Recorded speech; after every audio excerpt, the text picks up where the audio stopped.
All right, whenever you're ready. All right, sounds good. All right. If you're more than 1 week into college, you've probably accepted ramen as one of the staple foods. It's one of the cheapest meals you can get, and it's a go-to meal on campus. And it takes 0% cooking skills to make. But over time, a lot of us develop a hatred for ramen because we eat it day in and day out and get sick of that watered-down, flavorless noodle taste. And we long for the day when we can just kind of kick it to the curb. However, I'm here today to redirect the ramen reputation in an easy 3-step process to spicing up this quick meal. By adding a creamy, spicy, and healthy kick to your bowl, we can forever change the dynamic of the ramen diet. We all know how to cook it, but how exactly do we create a delectable out of it? So let's begin discussing this 3 steps to enhancing your bowl of bland noodles. The first one is to get rid of that watered down, soggy texture with a taste of creamy goodness. So before adding your seasoning packet, make sure to drain the water out and add 2 to 3 tablespoons of heavy cream or milk. And then add the seasoning packet and mix till you have a nice thick sauce. So now that we've got a smooth, creamy sauce, let's work on the flavor. The second step to spicing up your ramen noodle is to give it a nice zing of spice. You can add a pinch of cayenne pepper, or if that's not enough, you can add a splash of your favorite hot sauce to make it have a little more heat than regular. Now that you have a bowl of flavorful, creamy deliciousness, there's just one more step to unforgettable ramen. This last step is adding some extra nutrients to your ramen noodle masterpiece. You can add a can of veggies such as green beans if you're a health freak and like your veggies, or you can add cut up chicken nuggets to raise the protein content and give it a little more weight. So now let's review the 3 steps to a mouth-watering ramen diet. We discussed creating a creamy sauce, adding a tinge of flavor, and topping it with meat and veggies. And after doing these 3 steps, you're done. With these few simple tricks, you'll reduce the risk of ramen noodle burnout and avoid nightmares of the college diet. Who knows, you may even end up craving a bowl of ramen on your night out to a nice restaurant. Yeah. Do you want to know something crazy? What? I've never eaten ramen. Oh, really? I've never had it. I actually really like it, so I eat it a lot. I should try it, I guess. Okay. All right, who wants to go next?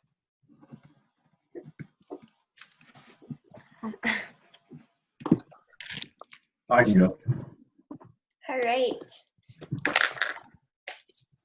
Give me 1 second. Yep.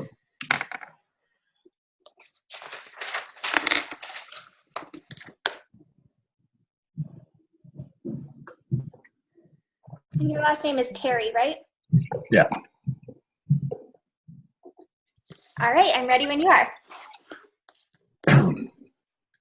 Whether you're driving a top-of-the-line car or perhaps one that's older than you, basic fluid maintenance is a key part to vehicle ownership. I've been building and modifying vehicles for as long as I can remember, and no matter the car or truck, there are a few tasks that every vehicle owner can and should do to extend the life, boost performance, and improve the gas mileage of your ride.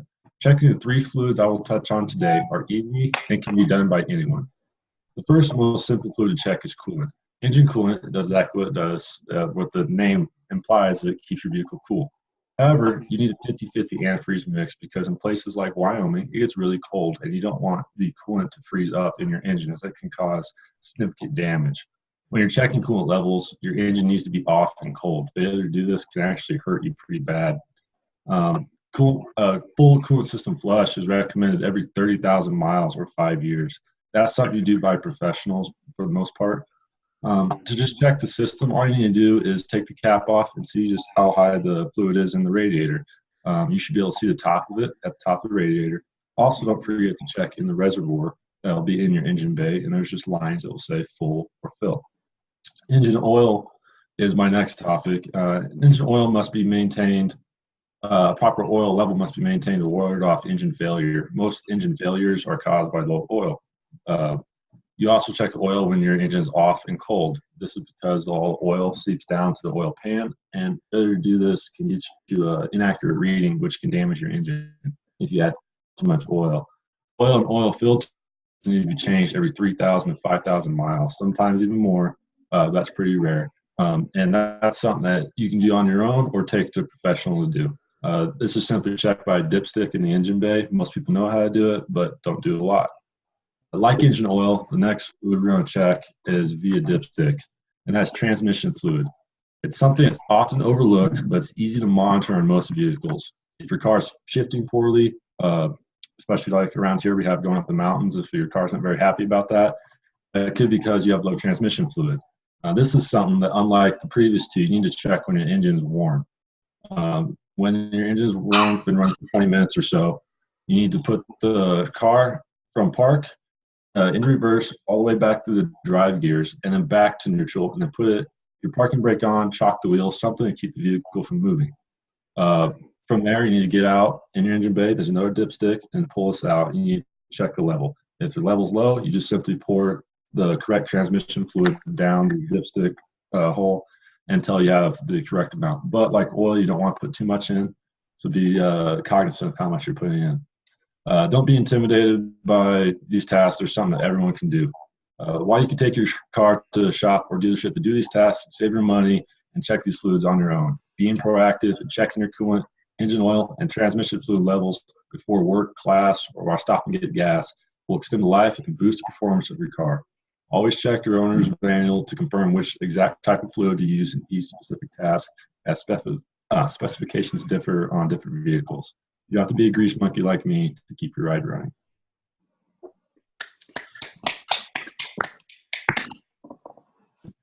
Or you can just go home like I do and be like, Dad, every light in my car is on. Fix it. That's what I do. Okay. All right. So Taylor or Lucas? I can go next. Okay. Just to kind of carry on with what Duncan was talking about, I'm going to talk about how monitoring oil levels in your car is extremely important, and it's instrumental in maintaining your car's smooth running, and because it provides lubrication for your engine. So now that we know the importance of changing your oil on a regular basis, I can just break down how to change it. The first step is the preparation. Be sure to pull your car onto a level area, put it in neutral, and then slowly jack it up. And then be sure to have jack stands ready to put underneath it to stabilize the vehicle while it's raised. Next step is to carefully drain the oil. You're going to put a oil pan underneath your vehicle and slowly take off the oil plug, as well as releasing the oil cap on the top side of the engine, and just slowly allow the oil to drain. And at the same time, it's important to take the oil filter off as well. Usually, I would just err on the side of caution and just use an oil filter tool to take it off. You might be able to get it off with your hands, but they can also be pretty snugly on there. Now, after we've correctly drained the oil out, it's important to replenish the supply of oil. Before we do that, it's important to replace the oil plug at the bottom of the oil pan, and as well as to put a new oil filter back on. And then we'll just begin refilling the oil.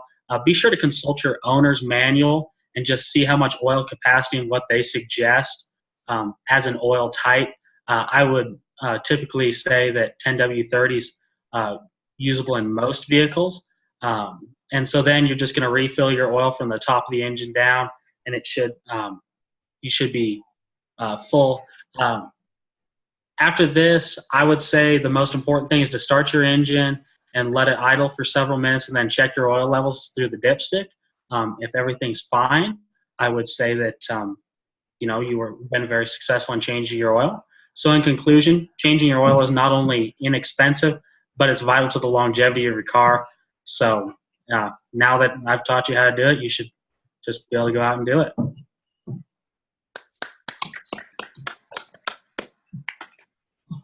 right.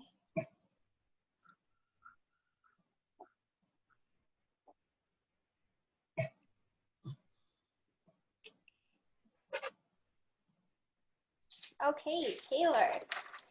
Oh gosh. Okay, I'm going to share my screen with you. Now, can you still see my face when I'm reading or like giving my speech when I share my screen? Yep. Okay. Just checking. Okay. Has anyone ever had relationship troubles? Well, I have just the fix. I've heard the way to a person's heart is through their stomach. Not only am I going to be sharing the best recipe for Alfredo sauce, I'll be teaching you the easy steps, 3 easy steps. First, I'll teach you exactly what you need. Not only am I going to share, then I will tell you how to cook it all together. And lastly, some tips on how to serve it. This recipe has been in my family for generations, and at the end of my speech, the audience will be able to make the best Alfredo sauce that will surely find its way to that special person's heart. So put out the old flame and fire up the stove. Let's begin with what you'll need. You'll first need a stove, a whisk, a spatula, a saucepan, butter, oil, white pepper, shallots, heavy cream, white wine, Asiago cheese, and Parmesan cheese. Don't be overwhelmed. This recipe is very simple. Now, some people may not know what a shallot is, and it's basically like a hybrid between an onion and a garlic. Now you know what to get at the store, so let's begin on how to make it all come together. Set the stove on medium-high and put 1 stick of butter in the saucepan with 1 tablespoon of olive oil. While this is heating up, this is the perfect time to start cutting up your shallots. Once the butter is melted, go ahead and add your shallots into the saucepan. Then you'll get a couple pinches of white pepper and sprinkle it over your saucepan, like over the shallots. Once this is starts to cook, you're going to grab your heavy cream. Now, right before the shallots start to turn a little brown, you're going to add your 1 pint of heavy cream to your saucepan, and you're going to whisk it up really good. Once your cream starts to get kind of simmery and starts to bubble just a little, not boil, then you're going to go ahead and add your Parmesan cheese, 1 full bag of shredded Parmesan cheese, and a half a bag of Asiago cheese. And you're going to really whisk it up nicely so that it gets kind of creamy and melted and starts thickening up. Once this happens, you can go ahead and start turning your burner down to low and add a splash of white wine. It just gives it a little bit of an extra taste in there. It's really nice. Then you're going to let it sit for about 5 to 10 minutes on low. I first talked about the materials you'll need and how to put them all together. Now I'm going to talk to you about some final steps on perfecting your dish. After your sauce is put all together, go ahead and make sure you're checking on it and stirring it constantly. Some points on making sure your sauce is perfect is to make sure your shallots never burn and your cream never boils. It's very important. And salt to taste. Always use 2 different types of cheeses and whisk very well. I also like to use this Alfredo over chicken Parmesan or simply just noodles. Today I've talked to you about 3 different components that will help you make a successful sauce.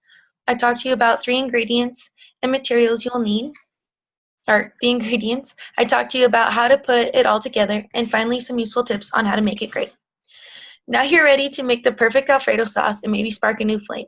After all, you know the way to a person's heart is through their stomach. The end.